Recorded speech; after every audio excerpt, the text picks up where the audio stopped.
So you said there's been some dark spots at the BBC, and we're working on a documentary about Jimmy Savile.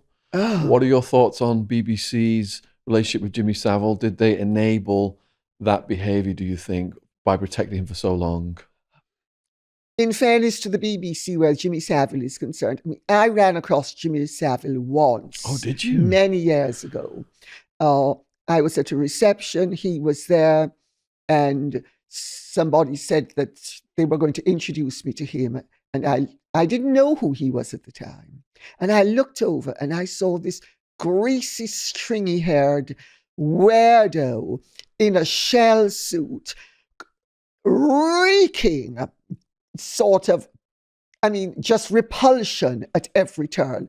And I said, thanks, but no thanks. And they said, oh, he's very interesting and he's very famous and the royal family loves him, blah, blah, blah. I said, if Jesus Christ himself recommended him, I still wouldn't want to meet him. I said, thank you very much.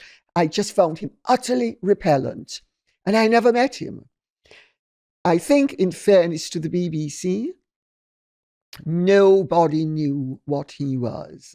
He was so open and flagrant about it that nobody believed. Everybody thought it was a part of his act. And it's only later on that people began to realize that it wasn't an act. He was hiding in plain sight. So I think, in fairness to the BBC, and the people who knew him, and he even had the keys to Broadmoor. He had managed to wangle his way. You have to admire, in quotes, or be astonished by, might be a better way of putting it, the nerve of the man. Because, he had a brass neck, the like of which very few people have. But he had ability.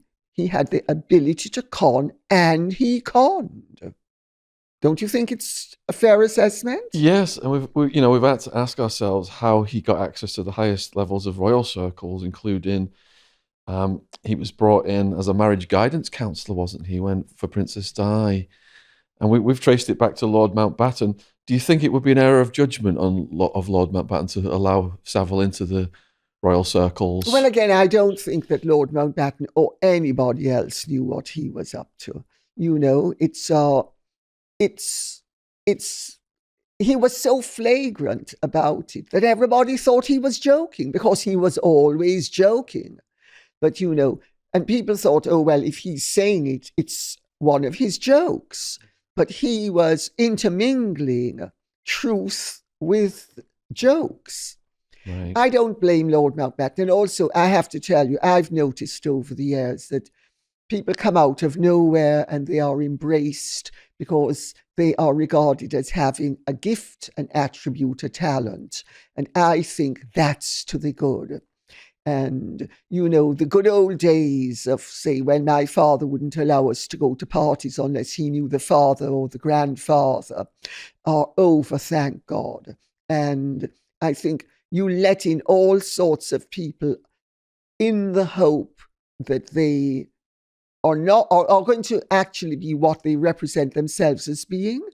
And if it turns out that they don't occasionally, well, you still let in 99 people. It's just the 100th that was a rotter. Yes, absolutely.